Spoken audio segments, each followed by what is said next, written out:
Wow, we would have never believed this. You can listen to us on our podcast. We're on Spotify, we're on Apple, we're on Google. Go out there and listen to us when you're driving to work, or maybe when you're just sitting at home, or you're on the treadmill at the gym. Go on out there and listen to our podcast. So we're excited about it. We're glad you're excited about it too. In my business, like I hire people smarter than me at the tasks that they're to do, right? Do you think Elon's dumber than me? No, not even close. All right, guys, so we got a lot to talk to you about today, especially with Twitter and Elon Musk, but Democrats leaving the party in droves and so much more. Welcome to Relevant Rants. I'm here with my friend Chris Keeler and Alex Howe, and thanks for watching. We're kind of making some changes around here, as you can tell. Let us know what you think. Do you like it? Do you not like it? Again, Tom is out. Pray for Tom. He's recovering, but he's doing much better. But anyway, Twitter files. It's been a big thing in the news recently, right? Yeah, it's fun. I'm very happy. It's Christmas every day. I mean, it's good, like what they're doing. I think he's taking a lot of backlash for it. Oh yeah, well, he's going to take a lot of backlash for anything he does. He's pushing free speech, which I think is a very good thing. And as more of these Twitter files come out, a lot is being exposed about how stuff was being censored, very unethical, and like completely nuts. But it's crazy because like it's the same people that were before saying, hey, just play by the rules. Now it's like, oh, well, the rules, what we meant was you got to play by the rules, but we don't, right? Exactly. Exactly. Rules for thee, but not for me. Right? Yeah, I mean, the conservative voices on Twitter have been going through this for the last 10 years, getting suspended for completely innocuous stuff. And now, I mean, I get where Elon's coming from these latest suspensions. Some crazy guy jumped on the hood of his car where his baby's in the back seat. Yeah. I mean, it's not safe, right? No. And they're giving him grief. Did you actually see I watched the recording of the, like, what do they call it? Town hall. It's not town hall, but it's like the little, interactions they have. It was all audio, right? But they're like, why is it okay for you to ban people, but it's not okay before for, no, there's a big difference between like covering up and impacting an entire election. Literally, it's been proven that they've done so. In fact, like even more stuff has come out recently in the past week since we talked about this. We've been talking about this for a couple of weeks. But like 71% of people, there was a poll, 71% of people said they wouldn't have voted for Biden if they'd have known about this. And that's just Twitter. Right. Yeah. So this is covering up something that impacted an election and versus something that's impacted someone's safety. It's not like people were coming out and saying, oh, hey, here's where Biden lives. Like, no, this is a national scandal, like something that the now leader of the free world was taking money from all sorts of other countries and entities and like very corrupt practices and policies. Yeah. And then you're like, well, that's okay, but you don't want us to expose where you're at all moments of every day? Like, that's a problem. No, it's like, what are you talking about? It's not even on the same level. Well, where Biden was like, oh, fire that guy and we'll give you the money. I'll pull it up, but it's like, are you kidding me? It's like, he said that publicly. It's not even like, oh, it's hearsay. I'm leaving in 6 hours. If the prosecutor's not fired, you're not getting the money. Well, son of a bitch. Got fired. And they put in place someone who was solid. And then, I mean, Hunter was on the board of one of Ukraine's biggest oil companies. He has no oil experience. Oh, no. There was literal chains of like, hey, we're going to pay you off, right? Yeah, and that's the information Twitter was suppressing back in October 2020. Now, granted, Biden maybe didn't know, but I mean, I don't think Biden even knows what his full name is anymore. He forgot since then, but he was involved. He may not know that now, but he knew back then. Yeah. Hey, Alex, do we have the video of that clip from the town hall for Elon or whatever they're calling it, right? The Twitter Spaces. There you go. Yeah. In the last few hours, with a handful of journalists being banned. Well, as I'm sure everyone who's been Dawson would agree.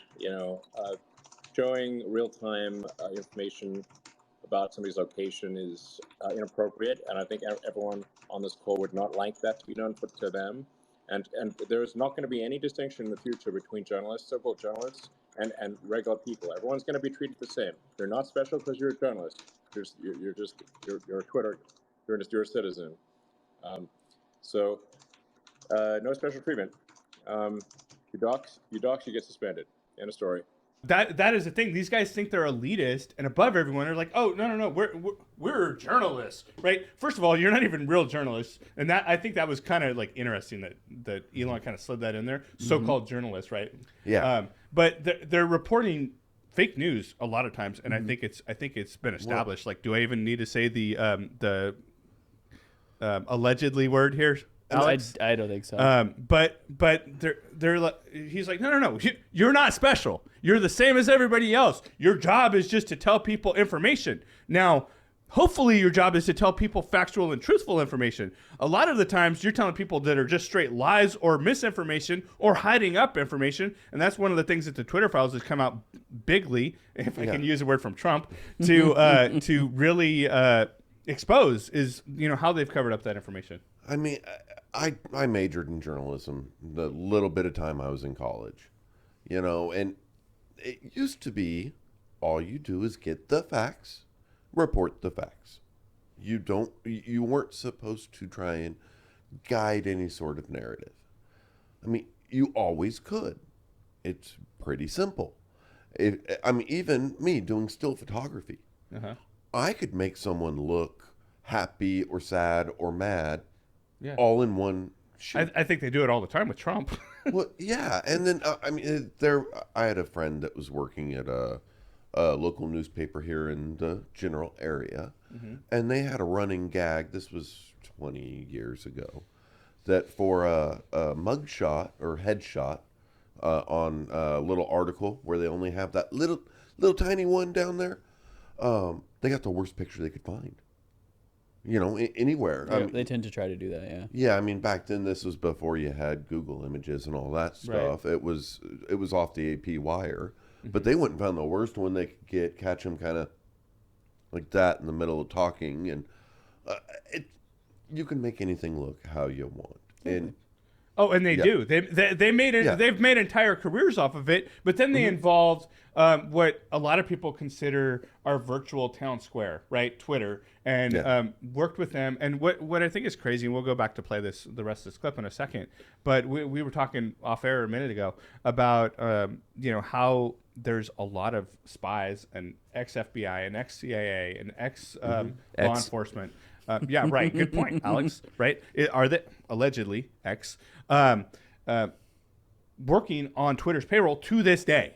Yes. Right. So what's interesting, and this was another point that I had been thinking about, was the TikTok's been very much exposed, which TikTok's about to potentially get banned from the US. I really hope it does. Right? Well, that bill's to ban it from U.S. government devices. It's a start. That is a start, yeah. Yeah, hey, it's a start.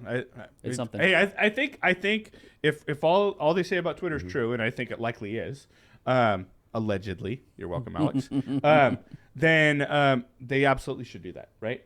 But potentially Twitter's the same thing for U.S., right? An intel gathering organization. Whether it was originally started as that, unlikely, probably not, but it's become that. Now, what most likely was started that way, allegedly, was a precursor to Facebook. MySpace?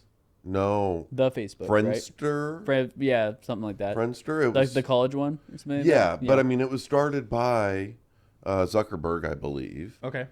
And then, no, it wasn't started by Zuckerberg, but it was started through DARPA, I believe. Okay. DARPA funding. Okay. And it was Friendster. And then it died. And literally within the week, Zuckerberg starts the Facebook. And it's essentially the same thing. Right. Well, I think what's interesting here is you can say it is or it isn't, whatever. Like we have no factual basis for this. Maybe there is some that I'm not aware of, Chris, and you're welcome to refute that. But if like, how far fetched is it really for that to be, if not intentionally set up from the beginning to be such, a tool used by the U.S. government or any other government for that matter to spy on citizens? Oh, it's perfect. I mean, think about it. It's on your phone. You've always got your phone on you. I mean, us, especially as guys, it's always in our We're pocket. surrounded by 10 microphones, and that's not including the ones that we're speaking into right now. Right. Yes. Yeah. But now here's an interesting aside. Back during the Cold War, the Soviets at the time, went and wanted to find the best way to track all their citizens, subjects, whatever you want to call the people of Peasants? the Soviet Union, yes. And one of their top spies at the KGB said the perfect way to do it is to create a card that tracks all your spending, ties it directly to you, and his idea was tie it right to your bank account, a debit card. Use that everywhere. Well, now we can track your movements. Mm-hmm. We know where you're shopping. We know what you're buying by where you're shopping. We know where you're traveling by where you buy things on the way. We know how much you're traveling by how much gas you buy, so on and so forth. And this was back in the 80s. Now look at today. I mean, how many places are there out there that don't even accept cash anymore Exactly. because of COVID? Well, I know this isn't very far-fetched, but you guys can tell me if it's only speculation, because I don't want to be misrepresenting facts or information. But let's say this is my belief. It's kind of like a blanket statement. Alex, if you tell me I don't need to say that, let me know. But I believe that the government, federal government, FBI, CIA, and all of these agents, I mean, frankly, which one was it? FBI was created to spy on other government officials. That's a whole other story anyway, right? But yeah, the FBI's to work inside the border. CIA was built to work outside the border. right. There's two sides of the same coin, right? Yes. But essentially. But and there's been a lot that's come out that's been exposed of how corrupt those institutions are in the last like, really, if you look, like, how far back do you want to go, but like especially in the past 6 months, right? Hoover. Right. That's why I said, how far back do you want to go? 'Cause, I mean, it's been corrupt. at Like, it least- was corrupt from its inception. From day one. Right. So anyway, the thing is, those institutions have been in bed with, again, my opinion, my belief is they've been in bed with telecommunications, the internet. I mean, the internet was created by, some say, Al Gore, such as Al Gore would say that. But But it was DARPA. right. It was military and government funded and created, right? Yeah. And so in bed with communications, but also in bed with news media and all of these other things for decades, right? But it's just now getting like we have actual proof of this now. Wow. And that's why Elon's taking so much heat. Now we have ways to disseminate the information that is found. Yeah. That's the thing. We weren't publishers back before. Now you or I can post a tweet or a post on Reddit or, well, probably not Facebook because it won't get anywhere. But you can post on those things. And now all of a sudden, if a couple people see it, it can be spread throughout the entire world. Yeah. I mean, look, we're getting real-time information on the protests in Iran now. Or they're live streaming war Yeah. zones. It's insane. Yeah, I mean, and we're getting real-time information out of those protests that were happening in China, which actually worked. China's getting rid of the zero COVID policy. Oh, finally. That's good. Yeah, I mean, Yeah. In the meantime, we're looking at reinstituting masks. no. Yeah. That'd be- Unlikely to. No, I mean... could you imagine what would happen Yeah. if they tried to do that? I mean, they're talking about it. Well, Ferrara is the public health official in L.A., the one that kind of looks like Skeletor. Ferrara, whatever. She's Ferrari? talking. Ferreira, something Yeah. like that. Ferrara, yeah. Yeah. She's talking about it, but that's pretty much it. Well, Fauci's Yeah. supposedly retired. That's a good thing, I think, right? Well, He yeah, retired but- from his government Yeah, position. allegedly Well, I retired. mean, he's going to be spending a lot of time in Washington, though. Oh yeah, well you know. Yeah, there's going to be a whole bunch of investigations. Yeah. Elon's working on that too, by the way. But that is right. So everybody's up in arms about what, at least on the left, what Elon is exposing. All he's doing is exposing it. It's like, well, you can expose this information, but we can't expose where you are every second of the day. Yeah, that's a very, very different thing. It's about personal safety. It's not the same thing. So when you're saying posting a link to it, I mean, some of the people like Drew and Ryan Mack from the New York Times who were banned were they were reporting on it in the course of sort of pretty normal journalistic endeavors. You consider that like a tricky attempt at ban evasion? You show the link to the real-time information, ban evasion, obviously. Drew, I don't think you were posting the real-time information, right? I mean, well, you're suggesting that we're sharing your address, which is not true. And you're suggesting that we're posting. We never. I never posted your address. You posted a link to the address. Well, of course, it was ran by people who loved what they said before. Right. They were on the same payroll. It's really unusual that we're getting banned because we just never do because we can get away with anything. We can just do whatever we want at all times. Like that's not a thing anymore. What? No. We're like we didn't post the location. The thing that we just shared potentially had the information. Right. We didn't share your location. We just shared a link to where had your location. Exactly. What's it? It's an entirely different thing. Like, are you going to end around and like call that an entirely different thing? You know exactly what you're doing. Yeah. Now they will need to fine tune that policy. Sure. You As know, all policies because need to be. Because posting real time location, so my understanding is under the current policy that he instituted yesterday, I can post my own location, but not say, we're at a speech with President Trump in Mar-a-Lago, or having dinner with him in Mar-a-Lago. Mm-hmm. Is that sharing someone else's real-time information? Well, I think it is. However, okay, that's being shared elsewhere, and all that's like public knowledge. There's a big difference. Well, but his jet. I can go right on to FlightAware right now and search for his tail number. That by law, that's all public information in the U.S. Mm-hmm. Okay, anyone running a transponder, that is public information, and anyone can see it. Okay, the only times they start shutting off transponders are government aircraft. Exactly. On government missions. Mm-hmm. But also like his jet's like not accessible. Like you can't just go like catch it in midair. It's more like, especially with the whole thing with this like the person jumping on the hood of the vehicle, if that information was disclosed, it's like someone can do something harmful about it. Yeah, my question is, what is the purpose of that being public information, and should it be? Well, yes. I mean, it needs to be because that's the only way we can keep the skies safe. We don't have roads. You have to know what's around. Right. Do I have to know? What business do I have knowing about it? Well, I mean, don't you like to know when your wife's going to get home on a flight? Sure.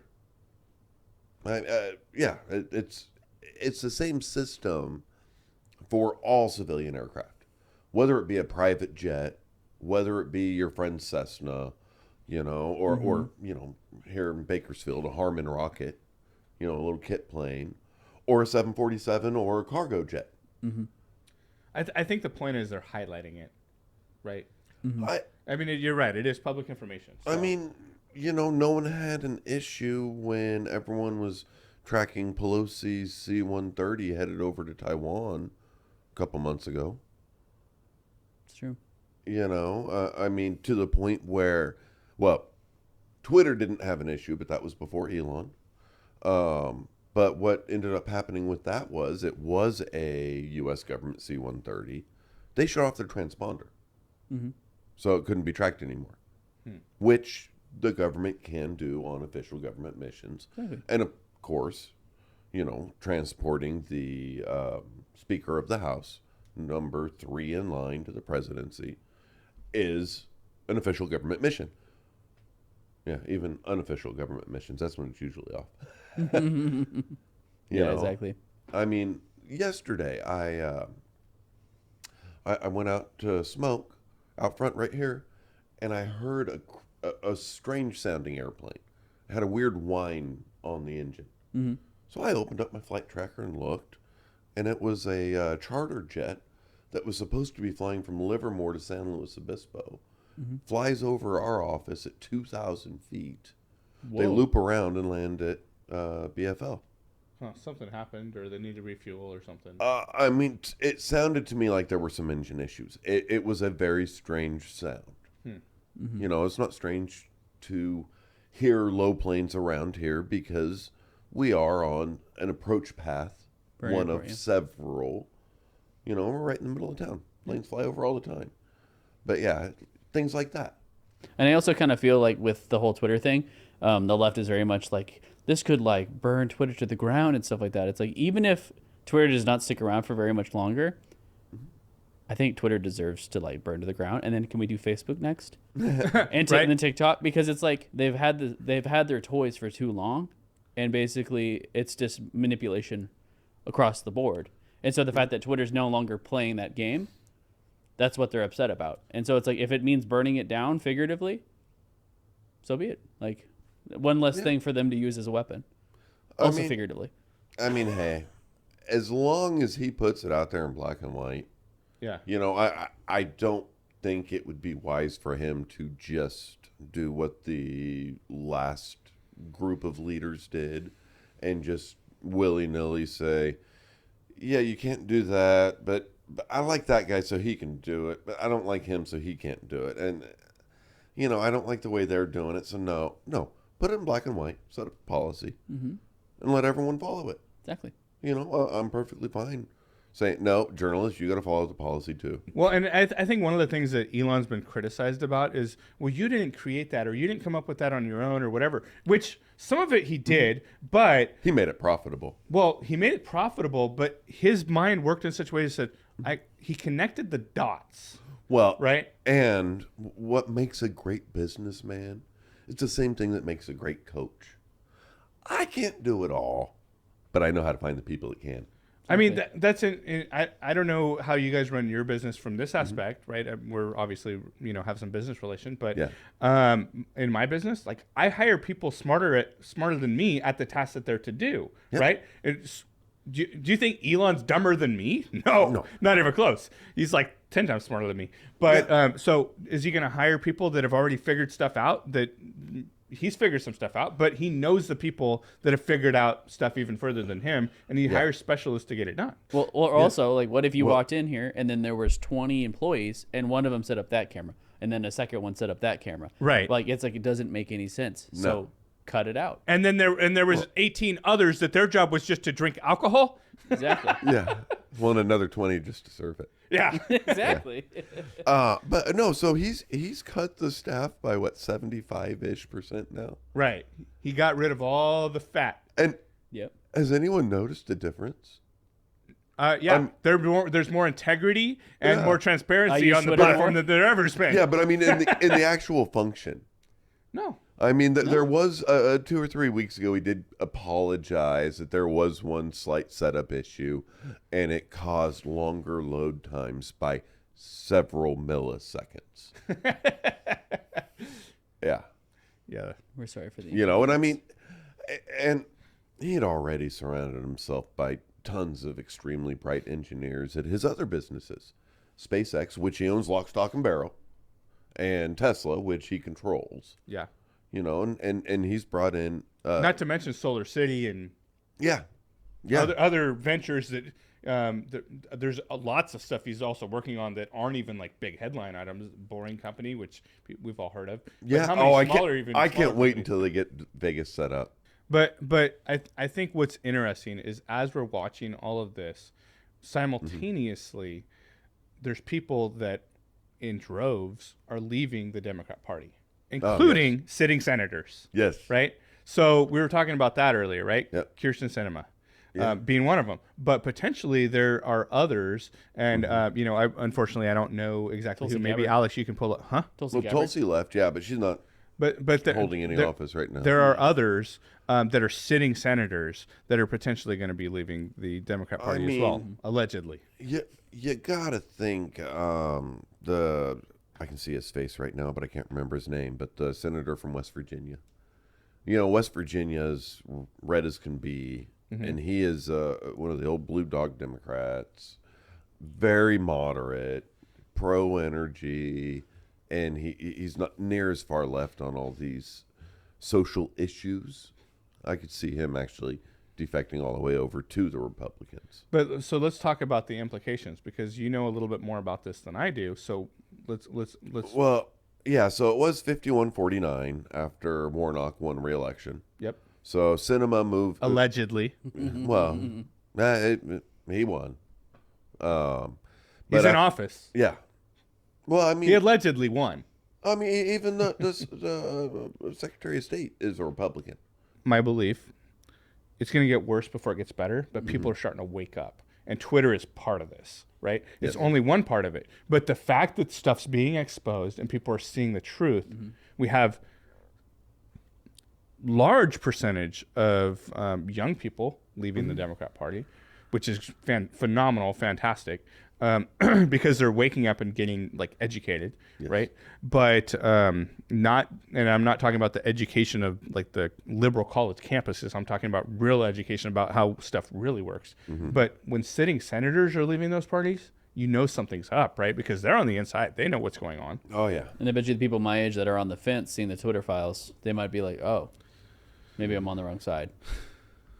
I mean, it's interesting. So let's hear some of that perspective from people your age, right? Because how old are you, Alex? I'm 27. 27. Yeah. Okay. So there, which, I think it's interesting that we're in a very conservative city historically, right? But that's shifting more purple, right? Yeah, it is. So let's talk about that. Like, how does that impact you, and like how does the like what's going on like influence like how your generation sees that? I haven't.